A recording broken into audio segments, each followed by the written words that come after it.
আল্লাহর কাছে ডাকি, আল্লাহ তুমি আমাকে কালা কুপাস একটা সন্তান দাও, তবু তুমি আমার একটা বাচ্চা দাও যে আমাকে মা বলে ডাকবে। লিফটে ঢুকবে তখনও ঘুরে ফিরে আমার দিকে 2-3 বার তাকাচ্ছিল। আমার ওই তাকানো এখনো চোখে ভাসতেছে। অনেক আল্লাহর কাছ থেকে চেয়ে সন্তান আমার যখন বিয়ে হয়, আমার ছেলে মেয়ে হতো না। 8-10 বছর ধরে ছেলে মেয়ে হয়নি। অনেক কষ্ট করছি আমি, অনেক কথা শুনছি মানুষ যা খাতি আমাকে বলছে আমি তাই খাইছি, তারপরেও কোনো সময় আমার ছেলে মেয়ে হয়নি।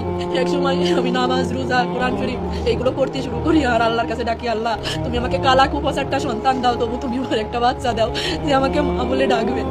ডাক্তার কবিরাজ দেখাতে আমার সিন্তিয়া হয় আমার বিয়ের 9 বছর পরে গিয়ে। সিন্তিয়ার যখন 4 বছর বয়স, আমার আবারও ভাবু হয় না, আমি আবার চেষ্টা করি। তখন আমার রাইসামণি আমার পিঠে আসে। হ্যাঁ, তখন থেকে আমাদের জীবনটা বদলে যায়। আমাদের জীবনটা এত সুখের ছিল না, অনেক কষ্টের ছিল আমার জীবনটা, আমার স্বামীর জীবনটা। একে তো সন্তান হারা, আমাদের টাকা পয়সার সমস্যা, সবকিছু সমস্যা ছিল। যখন আমার রাইসা আমার গর্ভে আসে, আমার জীবনটাই বদলে যায়। আমার রাইসা যখন জন্ম নেয় তখন আর আব্বু ব্যবসা শুরু করে। আজ ওর বাবা ব্যবসায়ী, প্রতিষ্ঠিত ব্যবসায়ী, কিন্তু আমার বাকি নাই। আমার লক্ষ্মী মেয়ে পুরোই গেছে। আমার লক্ষ্মী রে তো আমি বলবো না, আমার ওইটুকু লক্ষ্মী।